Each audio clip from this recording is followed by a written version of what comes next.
chapter 28, verse 15. But it shall come to pass, if thou wilt not hearken unto the voice of the Lord thy God, to observe to do all his commandments and his statutes which I command thee this day, that all these curses shall come upon thee and overtake thee. Now, is a curse a good thing or bad thing? A bad thing, right? God says if we didn't keep them commandments, he was going to allow us to be cursed. And you know what one of the curses is? Give me Deuteronomy chapter 28, verse 43. I'm going to show you one of the curses that's written in this Bible that God said was going to happen to us. Read. Deuteronomy chapter 28, verse 43. The stranger that is within thee shall get up above thee very high. God says the other nations that live around us, they put liquor stores on every corner. They got gas stores on every corner. What stores do we got? What Walmarts, what Krogers do we own? God said the stranger was going to get above us very high. When you want to get a loan from the bank, says who you got to go get that loan from? Is it somebody like me or him? No, it's the other nations. I don't care if you want to go get a driver's license. Whatever it is, you got to go to the other nations. God said they was going to get up above us very high. Read. And thou shalt come down very low. Down very low to the point where we stay in the projects. Right. We low income housing. Right. You understand? We walking up down the streets. We don't got nothing for the majority of us. Because you got a few people that make it if they can run real fast, sucking John Coon for the white man. You understand? Or if they're a rapper or a singer, the white man to get them a check. But meanwhile, I got you. Meanwhile, the rest of the people at the bottom. So it does no good for one or two of our people, one or two LeBron James, but the whole race of people is still at the bottom. God says, read, he shall lend to thee, and thou shalt not lend to him. He shall be the head, and thou shalt be the tail. Now, he said, what's the solution? Give me Deuteronomy chapter 28, verse 1 now. Let's see what the solution is. If we do this right here, we would go to the top. Watch this, read. I'm finna answer your question, and I'm gonna edify them at the same time, read. Deuteronomy chapter 28, verse 1. And it shall come to pass. Meaning in the future tense. Read. If thou shalt hearken diligently unto the voice of the Lord thy God. If we listen to the voice of the Lord thy God, which is the Bible, read. To observe and to do all his commandments. No, some of the commandments. All his commandments, which I command thee this day, that the Lord thy God will set thee on high above all nations of the earth. That's the solution. That's right. God says if we keep the commandments, he's going to set us above all the nations. They're going to be our slaves. Give me that in Isaiah chapter 14, verse 1 now. Because guess what? This right here happened to our people, right? I'm going to show you what God says. Because they got to pay for this. They on top of society right now. But the day gonna come where they gonna have to pay for this. What's what the Bible say? Listen. Isaiah chapter 14, verse 1. They not gonna teach you this in the Christian church though. Read. For the Lord will have mercy on Jacob and will yet choose Israel. God said he's gonna choose Israel at the end of the day. Israel is the people on this sign right Bring here. it out. Read. And set them in their own land. God's gonna set us back in our own land over there. Read. And the strangers shall be joined with them, and they shall cleave to the house of Jacob. So guess what? Just like right now, we gotta cleave to the so-called white man for jobs. When we want, boss, I need a job. We gotta cleave to the Arabs. We gotta cleave to the Ishmaelites. We gotta cleave to them now because they're in a better position than we are right now. But God said in this day, they're gonna have to cleave unto us. Read. And the people shall take them and bring them to their place. God said we're gonna take them and we're gonna bring them to the place. Read. And the house of Israel shall possess them in the land of the Lord for servants and handmaids. God said they're gonna be our servants and handmaids. That's right. Read. And they shall take them captives, whose captives they were. Who took us captives and stole us from the west coast of Africa? Who did that to us? The so-called white man, the so-called Arabs. The Arabs got us enslaved over there right now. Bring it out. God says in this day, they're going to be our slaves. That's right. Read. And they shall rule over their oppressors. Over there what? Over their oppressors. Who oppress us today? We get shot down in the streets. God says in this day, we're going to rule over them. Just like they sold our sons and daughters. Guess what? Give me that in Joel chapter 2. Give me that Joel chapter 2, verse 27. Just listen. I'm going to show you. I'm talking to the sisters right now, bro. I done dealt with you long enough. You understand? I'm showing them the good news in the Bible. I'm showing them the good news, bro. Let me teach them, bro.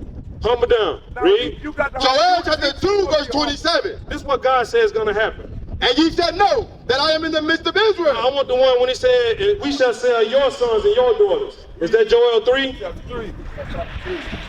Give me Joel chapter 3, read. The book of Joel chapter 3 and verse 6. The children also of Judah and the children of Jerusalem have ye sold unto the Grecians. Hey, don't pay attention to the devil. It said the children of Judah, the people on this sign right here, was we not sold to the Grecians? You know who the Grecians is? That's the so-called white man. Hey, they the Greeks. That's in the Bible. God says that y'all was sold to the Greeks. Was we not sold on auction slave box? I ain't this is history. Hey, bro. You can watch this. You can watch. Have you ever seen the movie Roots? 12 years of slaves. We were sold to the Greeks. I'm not watch this, read. That you might remove them far from their border. You know how we was removed far from the borders? Look, like this right here. On the slave ships, we were scattered in slavery. Were we not? We were scattered on these slave ships. Look right here. What a sign that way we at the bottom of the ship. Look at this. You ever seen Roots? What about 12 years of slave? This is how we were scattered throughout the four corners of the earth. Read. Verse 8, no, verse 7. Behold, I will raise them out of the place whither ye have sold them. Whither what? I will raise them out of the place whither ye have sold them. We were sold on the auction slave blocks in America, South America, Europe. These different places we were scattered. They would take that's just like you and your daughter, right?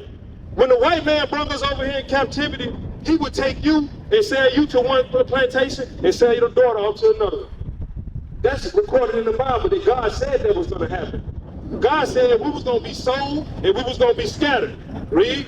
And will return your recompense upon your own head. God said he going to repay them back though. Read. And I will sell your sons. What did God say? I will sell your sons and your daughters into the hand of the children of Judah. Into who? The hand of the children of Judah. God said he going to sell their sons. Look what Judah is. Judah is the black Americans. That's right. You understand that? Because we broke the commandments of God, sis. That's what happened. And I'm gonna show you something. But look, you see how I got tattoos and stuff on me? I got them on my arms, on my stomach. I got them on my legs. I didn't know no better. I'm gonna show you one of the laws that I was not taught this law in church. Watch this, read. These are laws. This is why God says we went into captivity. This is what you gotta teach your baby girl right here. Because you're gonna have many fools out here. But you want what's best for your daughter. This is what God says we're supposed to do right here, read. Leviticus chapter 21, verse 5. They shall not make baldness upon their head, neither shall they shave off the corner of their beard. That's why you see all the brothers out here got beards on their face and none of us bald head. I'm going bald, but I still got hair on my head. I'm not supposed to take a razor and shave my head bald like Michael Jordan. Them laws, right? Read. Nor make any cuttings in their flesh. Nor what? Make any cuttings in their flesh. God said we're not supposed to make cuttings in our flesh. We're not supposed to get tattoos. So coming back to God, we learn the laws and then we do the laws. Give me Deuteronomy 22 and 5. Because guess what? Your daughter, I got two daughters. Well, I got three daughters, I'm sorry. Two of my daughters is grown, and then I got a little bitty daughter. And I teach my little bitty daughter, you a princess. Now, have you ever seen princess wear pants? Any movie that you see, what do a princess got on? They got a long, beautiful dress on, don't they? Because they know that princesses dress like royalty. You and your mom both, y'all royalty. Y'all supposed to be dressing like princesses. That's just like when women get married, they wear a big, long, beautiful dress. But the thing is, you're supposed to dress like that every day. You're supposed to look beautiful every time you come out the house. You understand? God says a woman not supposed to, watch, just listen to the Bible, read. Deuteronomy chapter 22, verse 5. Because this is another law that we was not taught in church. Read. The woman shall not wear that which pertaineth unto a man. Neither shall a man put on a woman's garment. So a man not supposed to wear no dress and a woman not supposed to wear pants. God said no cross dressing in the Bible. The pastor don't teach that because most of the women that come in the church, they the one that come with the money. The women got the good jobs, the women paying. If he teach this law right here, he gonna run the congregation out. But God says that a woman not supposed to wear pants. That's just like if you go in this bathroom right here, and you go to the bathroom, the woman gonna have what? The sign on the bathroom, how you gonna know? The woman got a dress on and the man got pants on. That comes from the Bible. God said a woman not supposed to wear pants and a man not supposed to wear dresses. But let's see how God feel about it, read. For all that do so, Everybody that cross-dress, read, are abomination unto the Lord thy God. God said there's an abomination. That's just like if I throw it right now, and then if I get on the ground like a dog and lick it up, because you know a dog will lick his own vomit. That's how God feel about people that cross-dress. Sirach 15:13. Because God says no abominations, right? God hates abomination. Then after that, I want Titus, I want 1 Timothy 2:9. Watch this, read. Ecclesiastes chapter 15, verse 13. The Lord hateth all abomination. The Bible said the Lord hates abominations. The Christian church say God don't hate. But the Bible that we believe, the Bible that the same Bible they got, God says he do what? The Lord hateth all abomination, and they that fear God love it not. So if you fear God, you would not do the things that God hates. I'm gonna show you one more commandment. I know y'all gotta make moves and stuff. Give me 1 Timothy 2, read. The book of 1 Timothy chapter 2 and verse 9. This for you, because you my sister. Read. In like manner also, that women adorn themselves in modest apparel. A woman gotta adorn themselves in modest apparel, meaning they gotta be covered up. But guess what? You got a lot of scavengers out here. Dude want to be all up there, all up in your face because they want to look at your goods.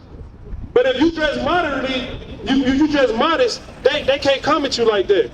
God said that a woman's supposed to dress modest because a man, a lot of times, all they want to do is hit it and quit it, and they off to the next victim. God says a woman's supposed to dress modestly, not to where men looking at them like they're a piece of meat. Read. With shamefacedness and sobriety. And be sober. A woman's supposed to be sober. Give me that in Titus 2. A woman's supposed to dress modestly in a dress, not no tight dress, something that's loose and not showing their shape. That's how our sister's supposed to dress. You understand? They're not supposed to be all up in no dude face all the time. That's what God says. Read. Titus chapter 2 and verse 3. Because it said with sobriety, that means to be sober. Read. The aged women likewise, that they be in behavior as becoming holiness, not false accusers, not given to much wine. Not what? Given to much wine. Not be getting drunk. Read. Teachers of good things. You got to teach your daughter this. Read. That they may teach the young women to be sober. To be what? To be sober. No smoking weed. You understand? Because when you smoke weed, you get high. God said don't do that. Read. To love their husbands. To do what? Love their husbands. So you need to get married if you're not, and teach your daughter not to have boyfriend and girlfriend. Teach her to save herself for marriage. Read. To love their children. To do what? To love their children. To be discreet, chaste, keepers at home. Keepers at home, not running the streets. You understand? How can somebody come against what we teach? We teach them how to build a community. We teach them how to get our kids out of the jail system. How to not have boyfriend and girlfriend. God says that a woman and a man are supposed to get married. If you look at the black community, we got more single parent households than anybody. The black man here lay down with the woman, get pregnant, and he off in the wind. We don't teach that. That's why we need the people that come up and scoff against us. It's not that they hate us, they hate God. Because we teach the commandments of God. That's the bottom line. We teaching our young women to save themselves for marriage. Don't get no boyfriend. And if you do, sis, if you got a man right now, repent from it. If he don't want to keep the commandments of God, then you just tell her, hey, I gotta save myself for a godly man. Across the earth, the prophets move. From city streets to distant lands, the message is the same. Israel must rise. Through every quest, every journey, the truth spreads. No border can contain it. No distance can silence it. Our nation lives in every moment. In joy, we celebrate marriages. In sorrow, we honor our dead. On the Sabbath, we gather as one. Families rejoicing together, bound by the commandments of God. Yet are we tried? From the stones in Kenya to the hatred in Montana, we endure as a soldier of the Lord. And still, the mission expands. On the airwaves, on the screens, in every nation under heaven, Israel's voice is heard. We build our communities. We raise our children in royalty. We restore what was broken. We clean what was defiled. We show the world who we are.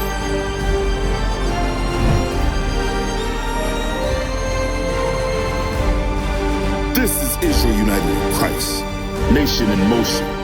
Nation endures.